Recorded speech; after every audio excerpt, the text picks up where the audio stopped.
And people say, well, that's Boricua Sanas Nation. Start with this, my people. Let's just start with this.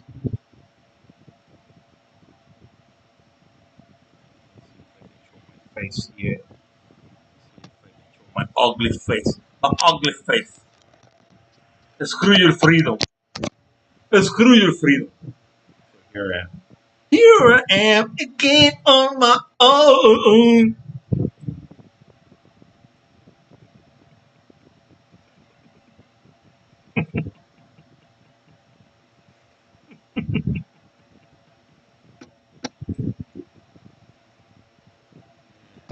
They don't like me. They don't like me. And you know what? I like it like that. Yeah, baby. I like it like that. I like it like that. I like it like that.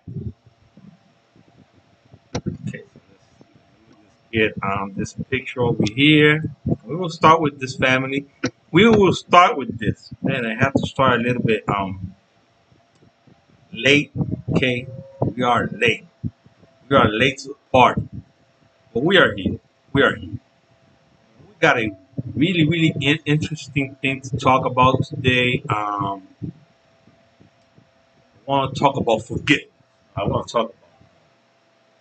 Well, let me just start by saluting people from Puerto Rico, all of those Boricuas from the island, the United States, and the whole world. Salute to you, Boricuas. I want to salute my Hispanic people, including the Mexicans. Also, my people from Chicago, where I was born, and the United States as a whole, the greatest nation in the world. Whew. Okay, my people. So to be or not to be. Okay, that is the title of this video that I'm making today. I want you people to know that all these other countries around us or around us, like let's say Jamaica, Haiti, the Dominican Republic, Cuba, um, Mexico, all of these Latin American countries, they have something in common that doesn't include us. Okay, it does not include us. Okay, the thing is that Puerto Rico is an exceptional place. It is a place of wealthiness. It is a place of happiness. It is a place of a people who love to live, who love to be happy. Okay, we love life, man. Puerto Ricans love life. We love God. This is a country that is it is built on the belief there's a God. There's a God out there in heaven. Okay, that sent His Son, who all of those who believe in it will be saved. Okay, who believe in that sacrifice that Jesus Christ did for us. Okay, Puerto Rico believes. So all these countries, what do they have in common? What do they have in common that does not include Puerto Rico? Cuba, the Dominican Republic, Haiti, Jamaica, Mexico, to mention some of them. Not to mention that this all of these other Latin American countries, okay, because there are a lot of them. I can't mention all of them, but let's just put three of them. Three. Okay. Because the other day there was I got to include the Dominican Republic because there was this Dominican guy who came into my comment section, just commenting on something real stupid, just mentioning the same thing all of these people have been mentioning, okay, about Shakur Stevenson, okay. The we are just praising Shakur Stevenson because we need a good fighter because we don't have good fighters. We're claiming him because I don't know why. Because he's Puerto Rican, right? He's the one who said it. We're not saying it. He's the one who said it. But the thing that they have in common, let me get to this because I gotta get to this. I gotta get to this. the thing that they got in common that does not include us is that we don't need a visa. We don't need a passport. We don't need a green card. We don't need no permits to go to the United States. Okay, to get to the United States, we are U.S. citizens since birth. Puerto Ricans are U.S. citizens since birth. We could go to the United States whenever the f we want, whenever the f we want, and we can come back whenever the f we want. Nobody's gonna stop us. Nobody's gonna take us to jail. Nobody's gonna put us in no camps, refugee camps. Nobody's gonna put us nowhere. We could go to the greatest nation in the world. We are free to go in and come out like if it was our home. Just like you take your key to your home and you enter your house and you just go inside your house and you just enter your house and you go into your house and you come out from your house whenever the f you want. We can do the same thing with the United States because we are U.S. citizens. These people hate us. They hate us because of that. Because they don't have the same privilege. They need to become U.S. citizens. They are not born U.S. citizens. We are born U.S. citizens. That is the big difference. That is the big difference. So we claiming that Shakur Stevenson is a Puerto Rican when he was the one who said it, because he was the one who said that he was going in with a Puerto Rican flag, with a super Puerto Rican flag, a big star of Puerto Rico, with him having his flag, the Puerto Rican flag in his trunks. Okay, because that was what Eugenio told me to me, right? In his trunks. Okay, so Eugenio told me that because I was looking for that yesterday. It said blusa or blusa. It says right here, right? It says trusa, trusa. Okay, so for me it is blusa. It is like something like saying a bata. How do you call a bata in English? I got it right here. I looked it up because there are some words that um, we just don't know. Right? We got right here. Bata is. Downloading. I was downloading. The freckle. What happened with the freckle guy? Okay, so the bata is for the boxing. La bata de boxeo. It is called the boxing robe. Okay, maybe he's gonna have a flag there as well. His robe, right? His bata. He's gonna come out with his bata. The bata de la bata que ellos usan para entrar, que usted tiene el hoodie, right? Ellos entran con eso. Quién sabe si hasta ahí mismo tiene una bandera de Puerto Rico. We don't know. O sea, no sabemos. Ah, pero la cosa de esto es, my people, mi gente, you know, that we as Puerto Ricans, and we have some pretty good advantages. We're privileged. We're privileged to get to use, to get to have our citizenship. We have the Puerto Rican citizenship, and it is not mixed with the United States citizenship. It is something that no state of the United States has, because all the states have a flag. But if you go to the Olympics, you gotta go with the American flag. We Puerto Ricans, we can take our Puerto Rican flag, okay? And those boxers, those athletes that are born with an American father or Puerto Rican mother or vice versa, they can do the same thing. They can go to the Olympics as Puerto Ricans and as Americans. They can choose. They can pick and choose. Okay, which country they want to represent, even if they're born there. Even if both parents of this persons of these athletes, both parents are Puerto Ricans, But if you're born in the United States, we can represent the United States or represent Puerto Rico. It doesn't matter. But if you're born in Puerto Rico, you got to represent Puerto Rico. You're still an American citizen. That doesn't change. The fact that you're an American, if you're born in Puerto Rico, okay, it doesn't change the fact that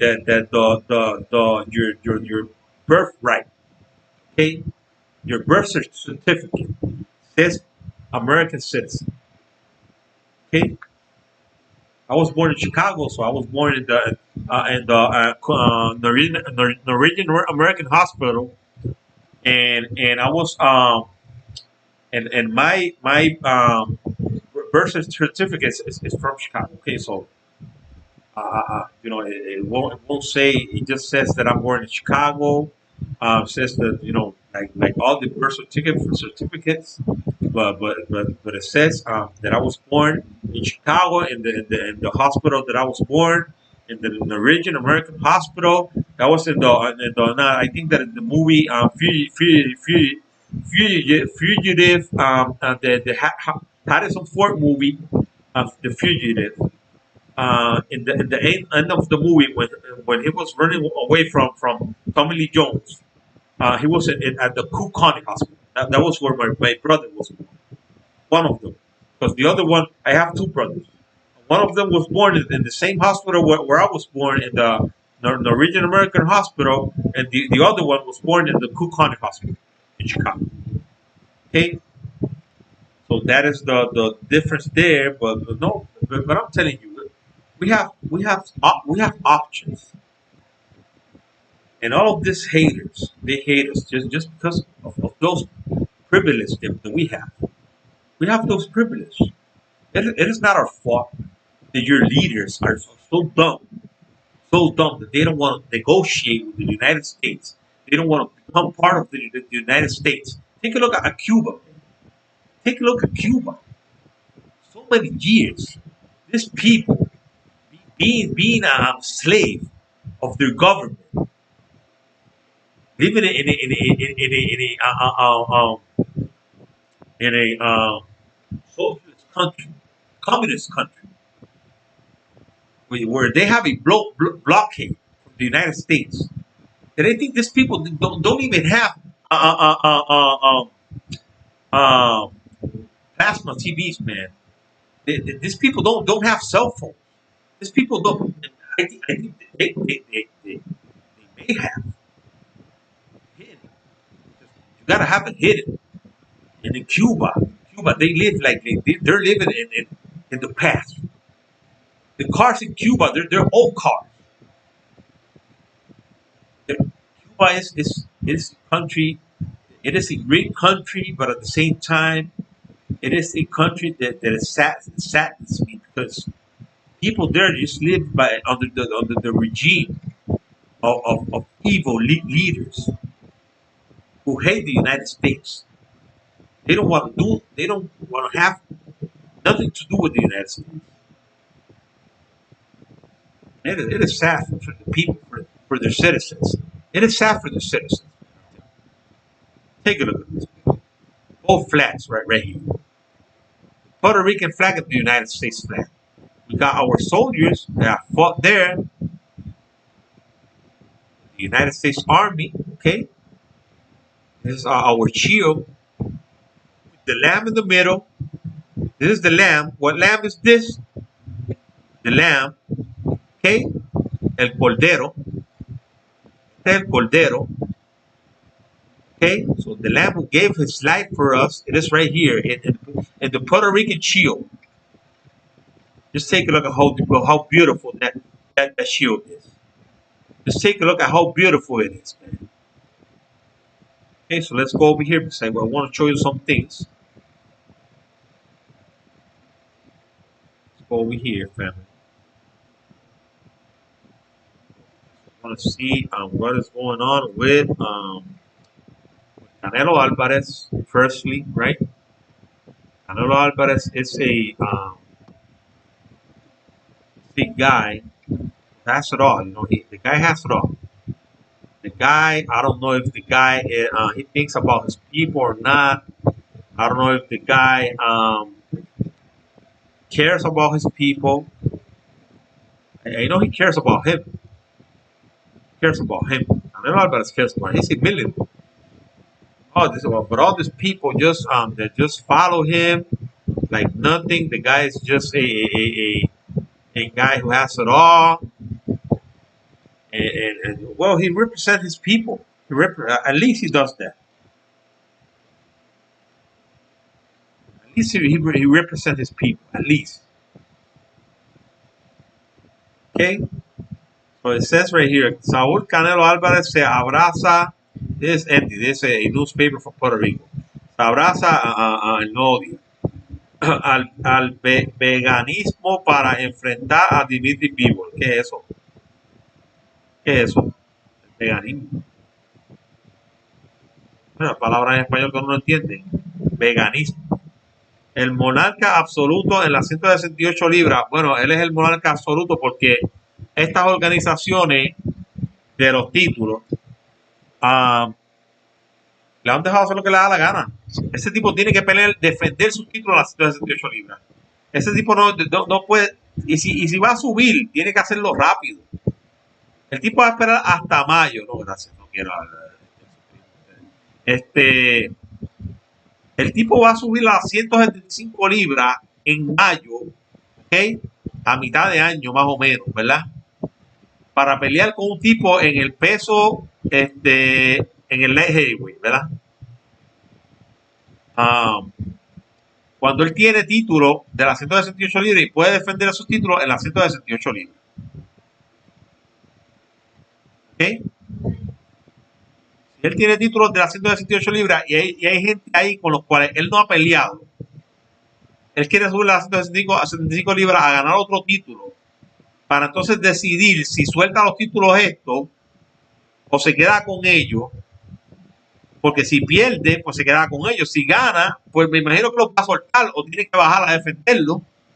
Los defenderá contra Triple G y entonces vuelve y sube otra vez para ganar los otros dos, porque después que Arthur Betterby pelee contra Joe Smith, que van a pelear, pues entonces si él le gana a Dimitri Bivol, le gana el IBM. El IBM, ¿verdad? No es el IBM, es el WBA. Aquí le ponen el AMB, el WBA, es el AMB, ¿ok? Pues el WBA, if he beats Dimitri Bivol, and then he comes back down and beats Triple G, something that everybody's expecting, right? That he's going to beat Triple G. Then he's going to go back up to fight the winner of Arthur Betterby against Joe Smith. Okay? Then he can take all those belts because one of those guys is going to have 3 belts. Okay? Because right now, Arthur Betterby has 2 belts and Joe Smith has 1. And Canelo, if he beats Dimitri Bivol, he's going to have 1. Then he's going to fight the winner of those 2 guys. Then he's going to win. If he beats Dimitri Bivol and then comes back down and beats Triple G, okay, and even if he loses, let's say that he beats Triple G, and he goes back up and beats the winner of Arthur Betterby and Joe Smith, he's going to have all of those belts. He's going to have all of those belts. The belts of the 175-pound division and the belts of the super middleweight division. Okay, just imagine that. Just imagine that picture where this guy right here, this medio polvo, porque esto es un medio polvo. This with all of those records around all of his body, con todas esas pecas alrededor de su cuerpo. El pecoso colorado va a tener todos los títulos de las 168 libras y todos los títulos de las 168. Solamente imagínense ustedes eso. Imagínense eso, porque eso es lo que el tipo quiere hacer. That is what this guy wants to do, and then he's going to retire. He's going to retire. That's what he wants to do. He wants to fight Dimitri's people, who I think is going to be a really, really hard test. But, but, but I'm going to tell you this. Yo les voy a decir esto, mi gente. Yo veo gato encerrado ahí, bro. I see that there's something wrong with this picture, man. I'm telling you. I don't think, man. I really doubt that he's gonna go up there just to lose to the Mitch's people, man. And just close the chapter on Canelo Alvarez, who everybody who's got. I think this guy is more protected than the president of the United States, man. This is the most protected boxer in history. In history. Right now, saludo Edwin, bienvenido mi hermanito, saludo. Qué bueno que estás por ahí, bienvenido. Ahora mismo el presidente del WBC, que es Mauricio Sulaimán, el tipo estaba bien metido con Daniel Kennedy. Daniel Kennedy es un mafioso internacional. El tipo es promotor también de él es un promotor asesor, era de Tyson Fury, de Terence Crawford, un mafioso que lo están buscando en el mundo entero. El tipo vive en Dubai, ahí lo están protegiendo en Dubai. Ahora mismo Estados Unidos está dando una recompensa por el tipo de $5 millones. Y con ese tipo estaba negociando el presidente del WBC, que tuvo que salir en estos días a disculparse por él tener esas relaciones con ese tipo. ¿Ok? Eso es para que ustedes vean cómo esta gente está metida. Esto es una mafia. This is a cartel. Boxing is a cartel. I'm telling you. And Mexico, remember, Mexico is a place where all the biggest mafia people, these characters, you can even watch TV series, you can even watch movies, even novels about these people, about all of these Mexican cartels, and all of these characters. Take a look at El Chapo. Take a look at this other guy, El Señor de los Cielos. We have who else?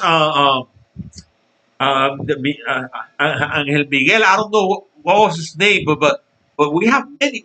And right now, the Mexican cartels control the border of the United States. So you can know the power these people have. And these people are inside the Mexico government as well. So these people control Mexico, man. There's money. There's money in like nowhere else, man. Nowhere else. Okay, so vamos a ver qué es lo que significa esto, veganismo. Saúl Canelo Álvarez se abraza al veganismo para enfrentar a Dimitri Bivol. Dice Ciudad de Vivo, el mes próximo cuando Saúl Canelo Álvarez suba al ring para medirse con Dimitri Bivol, el boxeador mexicano no solo estará buscando su primer cetro mundial en la división de los semipesados, no es su primero. Ese no es su primero, él le ganó a Kovalev en ese peso. Ok, eso está mal. Okay, no solo estará buscando su primer centro mundial en la división de los semipesados, sino que será la primera vez que haya optado por una preparación alimentaria en la que se abstuvo de comer productos de origen animal.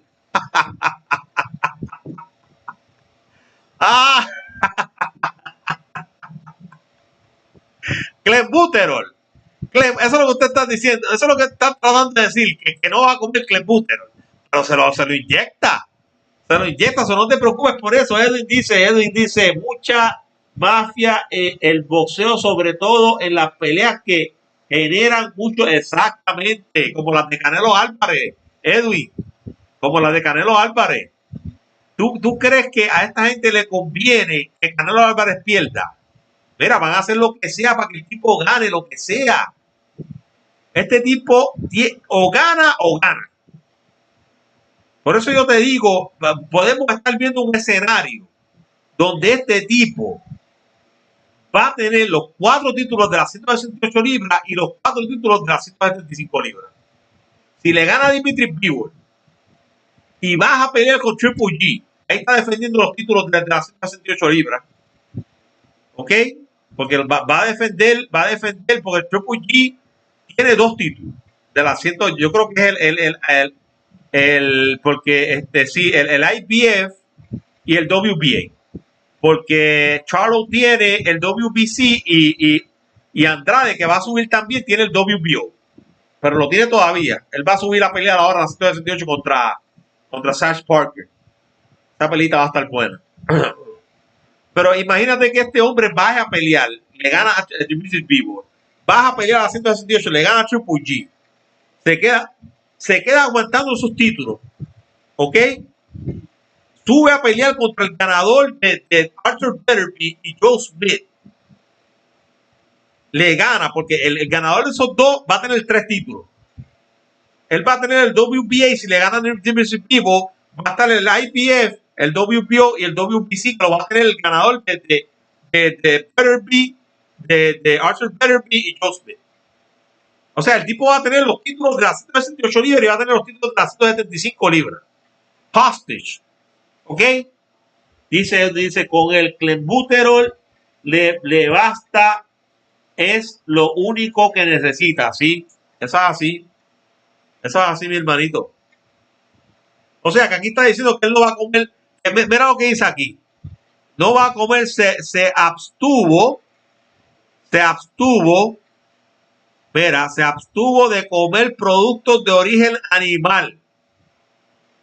Ay, Dios mío. El Canelo Álvarez, monarca absoluto en la división de los medianos 168 libras, ascenderá a la siguiente categoría el 7 de mayo para enfrentarse a Bivol, quien es el campeón del Orber por la Asociación Mundial de Boxeo AMB en semipesado 175. ¿Ok? Eso es el WBA.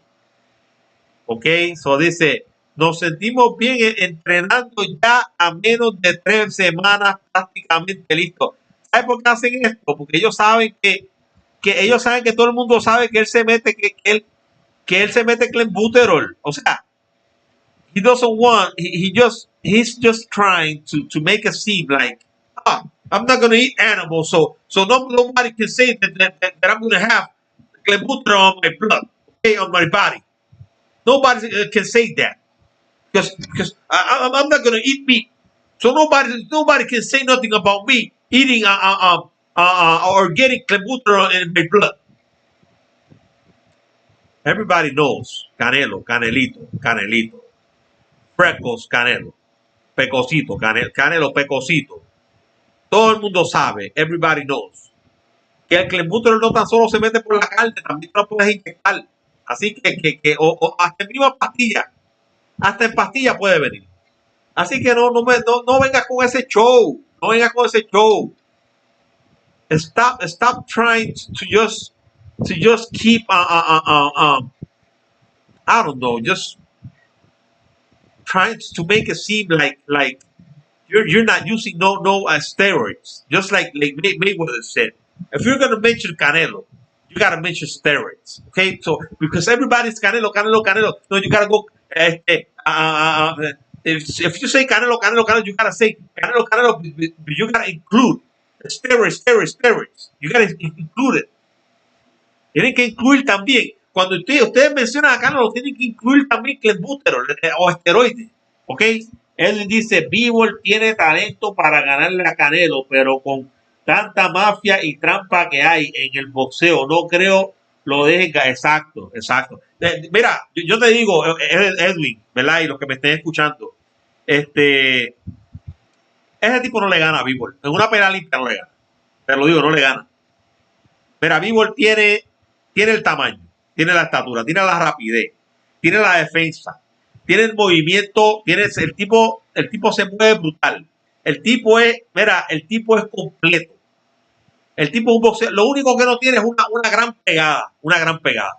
Pero pega, tira puños como, el tipo tira un montón de puños por round. El tipo es un tipo que o sea, mira, no hay forma que ese tipo le gane a Bivol. No hay forma que le gane. Mira, para mí ese tipo no le puede ganar a Bivol. No le puede, de verdad que no tiene chance. Si el tipo pelea limpio, no tiene chance de ganarle. No tiene chance, te lo digo. Ese tipo mide 5'7", brother. 5'7". O sea, que se ganó a tres tipos, a un tipo que mide 6'3" en las 168 libras, que ¿cómo se llama? Ay, Dios mío, Smith, es de los Smith. Bueno, se ganó a Caleb Plant, se ganó a Billy Joe Saunders y a Callum Smith.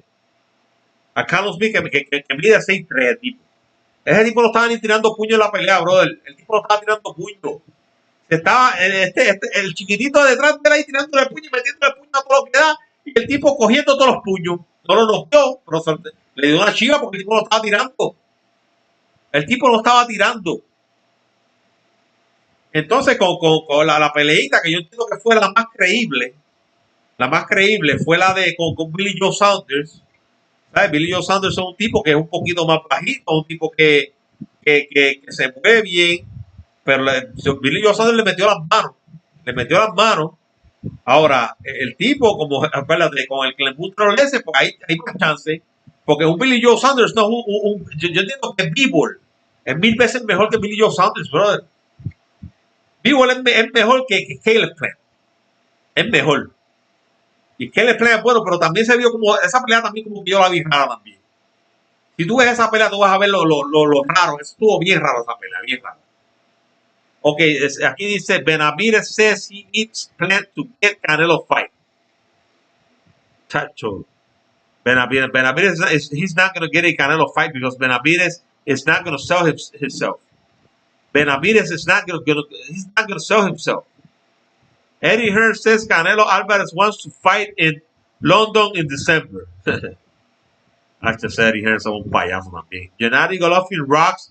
Ryota Murata. Okay, this is another thing right here. Okay.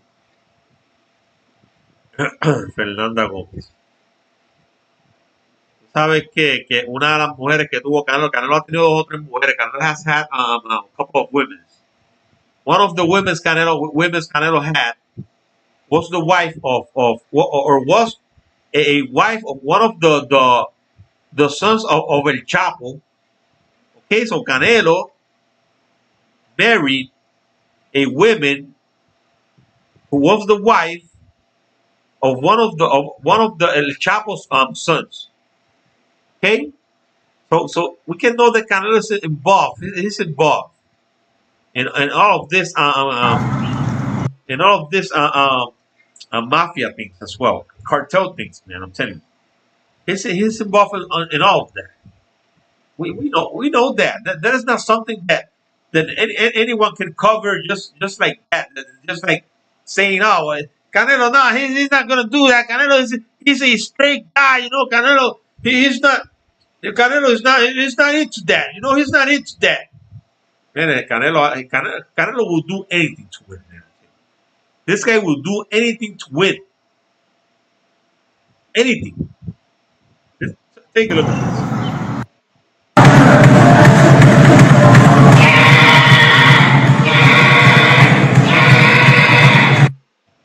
Calberlanga in Puerto Rico. Puerto Rico showing it.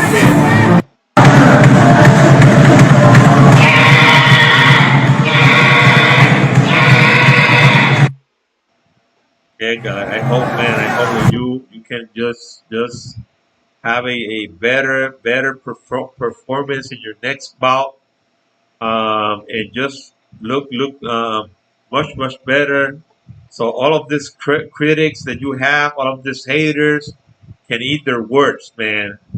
Can eat their words. So I just hope you take on someone that is not a runner, because we all know that everybody's going to try to run from Angel Berlanga, you know.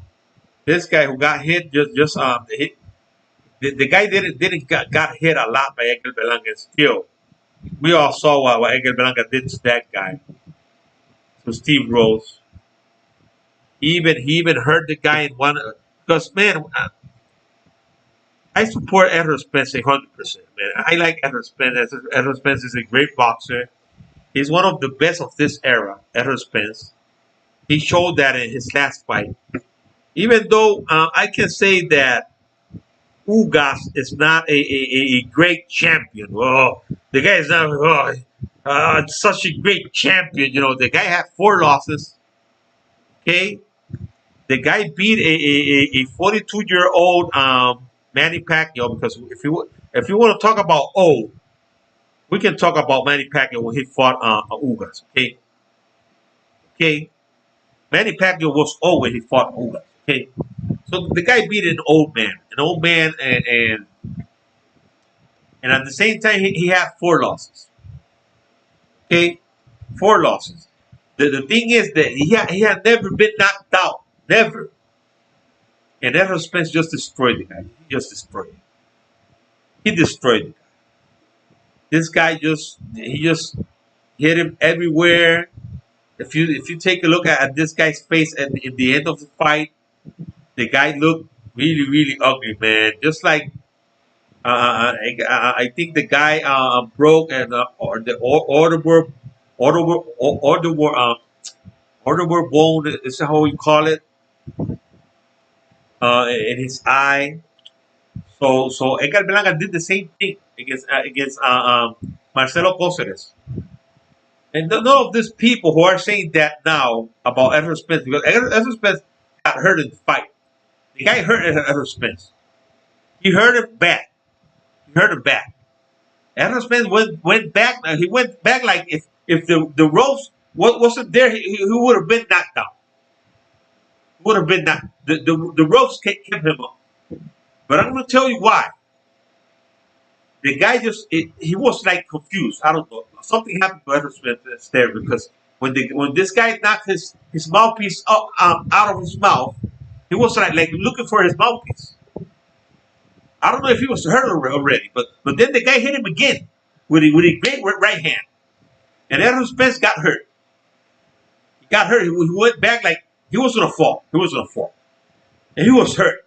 Okay, he managed to stay up. He managed to not let the guy knock him down, but he was hurt.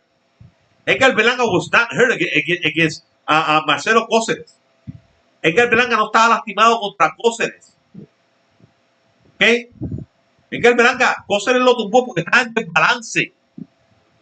Edgar Berlanga no, después el tipo le metió un par de puños y como que se vio un poquito ¿cómo se dice? Hay una palabra para eso. Eugenio, Edwin dice, lo más que molesta es que lo dejan hacer lo que quiera, pelear con quien quiera, evitar las mandatorias y nunca le exacto, los cinturones, exacto. Ese es el problema, ese es el problema. El tipo hace lo que quiera. El tipo hace lo que quiere. Lamentablemente ese tipo hace lo que le da la gana y nadie le puede decir lo que él puede y lo que él no puede hacer. Él lo dijo. Mira, en la última conferencia de prensa que le tuvo, él dijo, mira, hasta donde yo puedo hacer lo que me dé la gana. Hasta donde yo puedo hacer lo que me dé la gana, porque yo acabo de ganar yo acabo de unificar los títulos en la 168 libres y yo puedo hacer lo que a mí me dé la gana. Así él lo dijo. Que él sabe que él puede hacer lo que él le dé la gana, él lo sabe. Él lo sabe. Y por eso lo hace. Porque él lo sabe que a él nadie va a tratar de hacer lo que él no quiera. Él lo sabe. Él hace lo que a él le da la gana. Y eso es triste porque el boxeo, in boxing, you gotta abide by the rules. Even when he fought Mayweather, man, this guy weighed, este tipo pesó casi 20 libras más que Miguel Cotto en la pelea contra Miguel Cotto la noche de la pelea. Lo mismo pasó con Mayweather. Mira, mira, yo lo enseño esto todo el tiempo porque yo lo tengo aquí. Lo mismo pasó contra Mayweather. El tipo lo hizo. El tipo contra Mayweather pesó la noche de la pelea, pesó casi como 15 libras más. 15 libras más que Mayweather. Tú sabes, hay injusticia. There's injustice in boxing, man. Injustice. And everybody says, you know what? Mayweather did whatever he wanted to do. No, he didn't. No, he didn't. Everybody was always picking on Mayweather. Everybody. If Mayweather didn't fund the people that everybody was asking him to fight, man, they were always all over him, man. All over him. Always. Take a look at this, man. Just take a look. Mayweather being 36 years old. 36 years old. Not only that, he was 36 years old already. The guy was 23. Oh, he was a baby. 5'7.5", even smaller than Mayweather, but heavier. The guy is heavy. He's heavy. The night of the weight in the night, it was the night before, let's say Friday, Mayweather weighed 150 and a half, and this guy weighed 152. The night of the fight, Mayweather weighed 150, okay? Less than what he waited the night before. Less, okay? The night of the fight, and take a look at how much this guy weighed. The night of the fight. So man, when you have all of those advantages, Edwin dice el más duro en los supermedianos era Joe Calzaghe, exacto. Eso es así, Mayweather le dio clases, bro. Mayweather se lo vaciló. Mayweather se lo vaciló. Se burló de exacto. Le dio una pena, una chiva. Con toda esta ventaja. Más joven. He was younger, much younger, okay? Mayweather was an old man already. An old man, 36 years old. Because they're saying, oh, Steve Rose was an old man. And he fought Berlanga. Berlanga, he almost beat Berlanga. Okay, Berlanga had some problems against the guy, you know. It wasn't like Berlanga didn't win the fight, he won the fight. The guy gave him some problems because Berlanga thought, and we all thought the same thing, that the guy was not going to run. Okay, and that's not an excuse. It is not an excuse, but we can say that the guy fought Triple G straight up. He got knocked out. He didn't do the same thing against Berlanga because he knew he was going to get knocked out. But in this right here, everybody knows that Mayweather was a runner, a boxer. All Mayweather do was box, okay? But at the same time, he hit this guy with all he had. He beat up this guy. He didn't knock him out because I think he didn't want it. Mayweather is not the kind of guy that is going to go out there to knock out everybody. You know, he always had a problem with his fist, okay, with his hands. So Mayweather was not that was not his main. He was not worried about knocking out his opponents. Okay, so at the same time, we know that he takes advantage of everybody. He took advantage of Miguel Cotto. He waited more than he waited like 20 pounds more than Miguel Cotto the night of the fight. I'm talking about the night of the fight. Okay, because these Mexicans, they're all, and they made a video about this. All of them, almost all of them are weight bullies. All of them. They take advantage of the weight. Take a look at this big ass animal, man. That is an animal. The guy who fought Edison Lubin, man. Fundora is his name. Fundora. The guy who fought Edison Lubin. And that guy is an animal. Let me show you. Let me show you this. I got a picture. Guy is just too tall to be real, man. The guy is just too tall, man. He's crazy tall, crazy tall. And you're gonna tell me that that guy cannot make a heavier be heavier? You're gonna tell me that this guy from Dora, that this guy cannot be heavier. He cannot put on some weight on that big ass body he has. The guy's 6'6". The guy's 6'6". You're gonna tell me that this guy fought at the 154-pound division against a guy who gave it all. The guy even knocked the get that big ass guy down. He knocked him down, but it was too much, man. It was too much. You fighting against a guy as tall as that is just too much, man. That should not happen in boxing. Should not happen.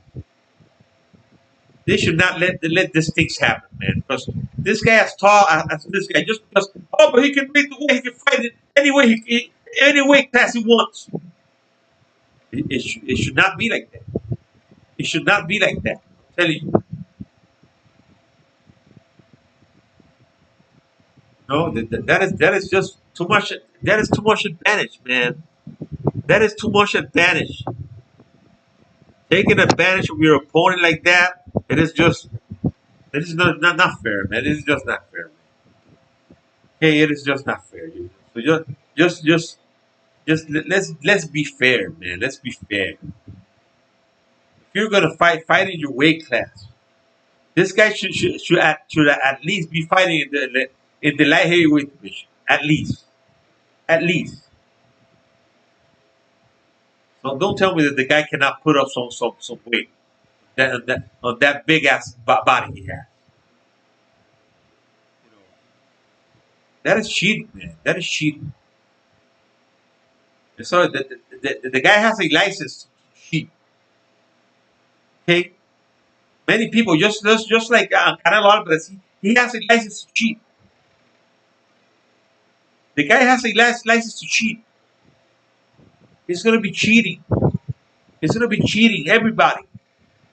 Even against Mayweather, who was the cash cow, who is the man who has made the most money in boxing history. In boxing history. Even Mayweather, who has made the most money in boxing history. Mayweather. They gave this guy one of the judges gave him a draw against Mayweather. Can you believe that? Can you believe that crap? One of the judges giving the guy a draw against Mayweather when Mayweather just humiliate this guy. Mayweather just humiliate this guy, man. I'm telling you. How can you give this guy a draw against Mayweather, man? That is just laughable, man. I'm telling you. It is laughable. You give him this guy a draw against Mayweather. It's like you saying, man, I was there just to get paid. I was there just to get paid. To collect a check.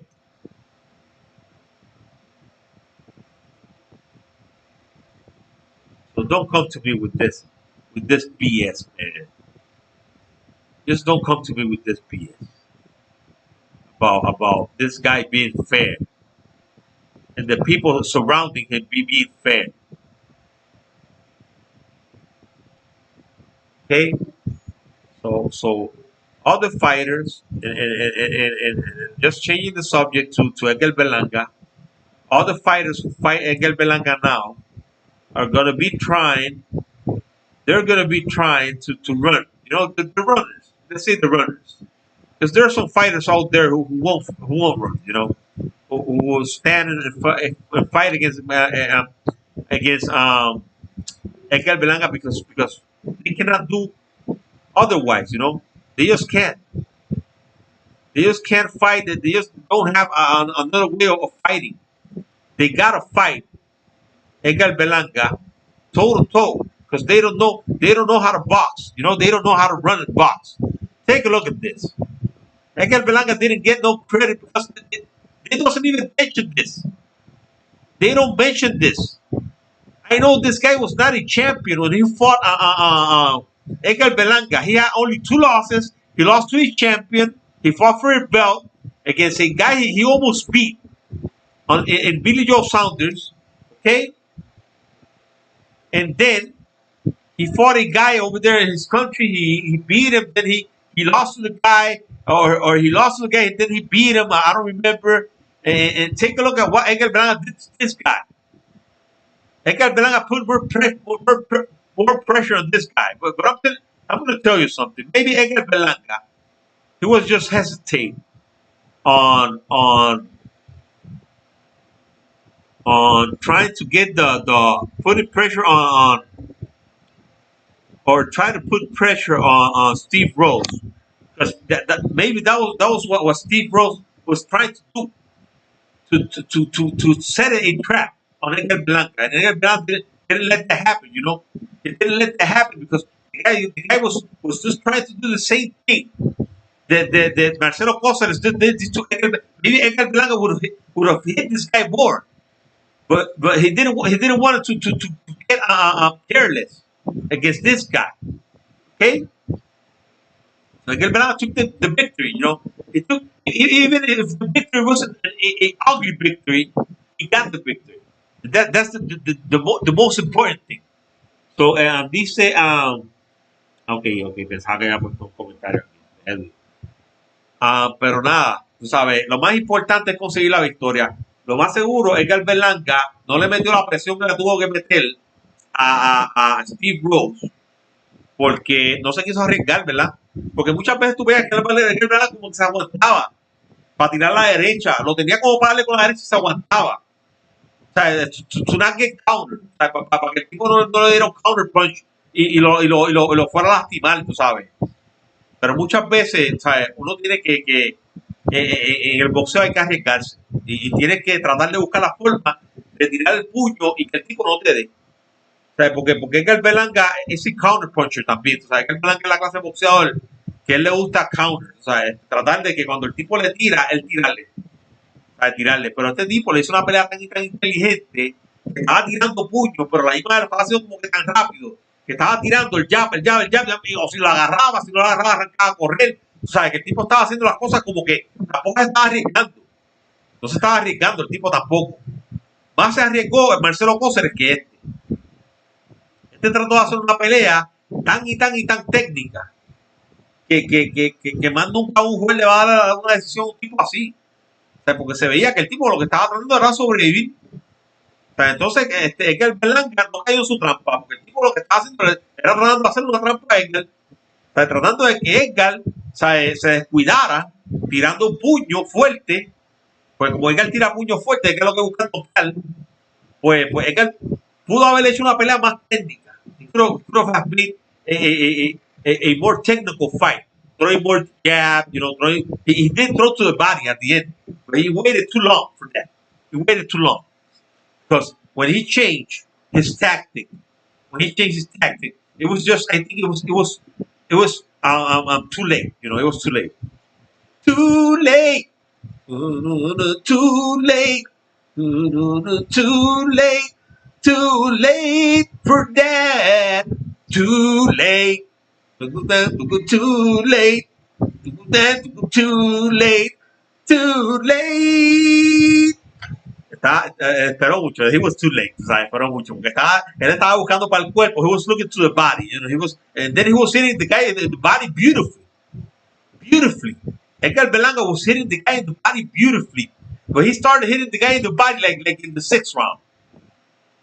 If he would have started doing that since the beginning of the fight, he would have put in his mind like he would have said, man, this guy, if he comes in running, because I didn't thought he was going to come in running.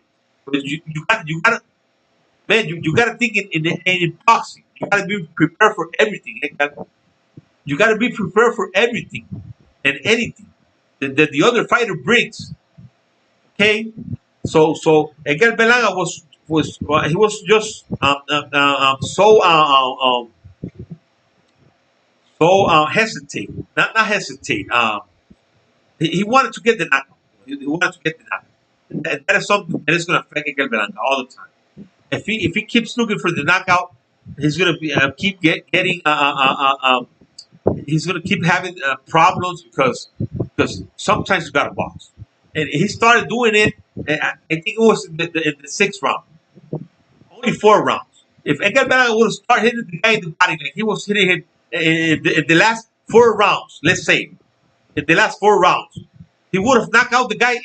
He would have knocked him out in the body, because he was getting good punches to the body, good punches. Okay, if you can hit a person in the face, hit him in the body, and that's what Angel Blanca did. But he waited too long for that. Esperó mucho para eso. Dice mi amigo Edwin, dice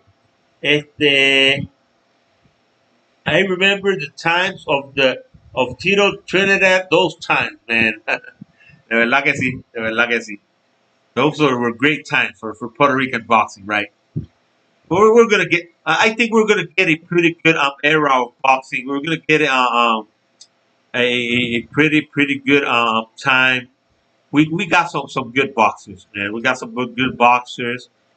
I really don't know if Egel Belan is gonna get to that level, but but he may get to that level. You know, Egel Belan is going through a transition. You know, this transition, and I knew that this was going to be a problem for Edgar. I knew it, and I always said it, Edgar Berlanga fighting knocking out his opponents in the first round in his first 16 of fights. That was going to be a problem. Man. That was going to be a problem.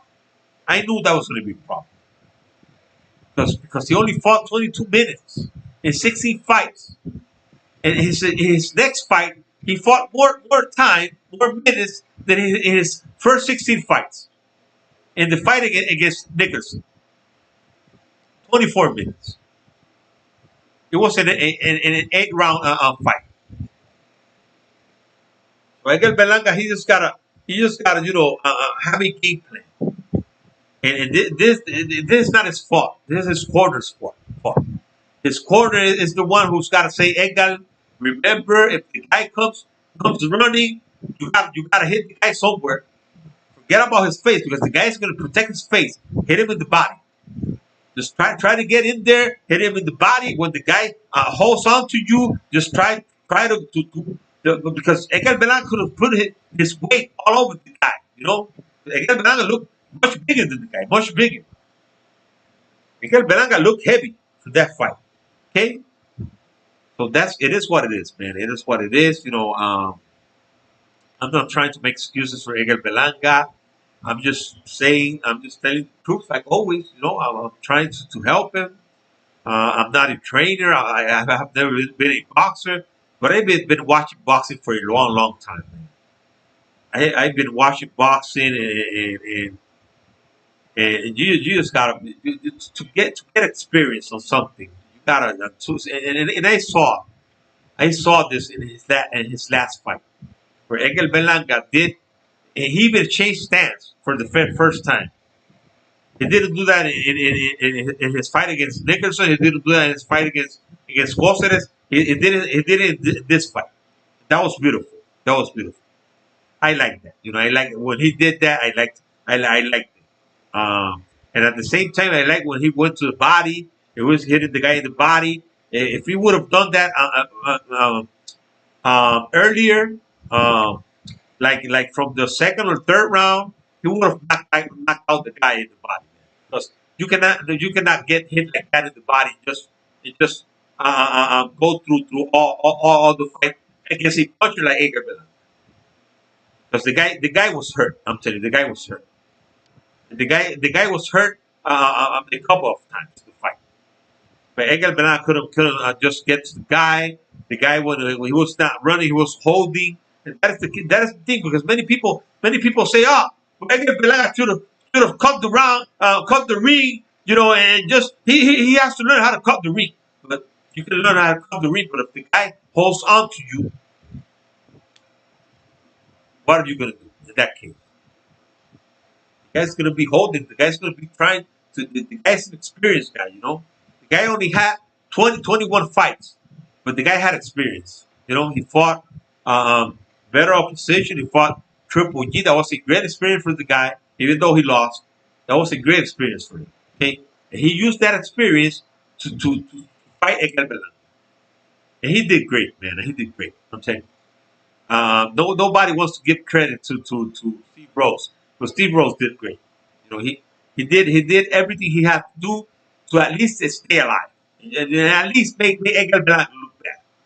He made Edgar Blanco look bad, but that doesn't mean that Edgar Blanco didn't want the fight. He won the fight. Okay, so it is better to look bad and win than to look good and lose. Okay, because sometimes you can go in there to try to look for a knockout. You may get the knockout. Okay, you may get the knockout, but you may get knocked out. Okay, if you try to get the knockout. Okay, so you're gonna try to look good, and you're gonna go in there, throw punches and punches like crazy, but you may get caught. You may get knocked out. That's what Edgar Blanca didn't want to do, because Edgar Blanca is in a transition right now. Maybe later he may do that later in his career. But right now, Edgar Blanca just needs to take care of himself and just win the fights.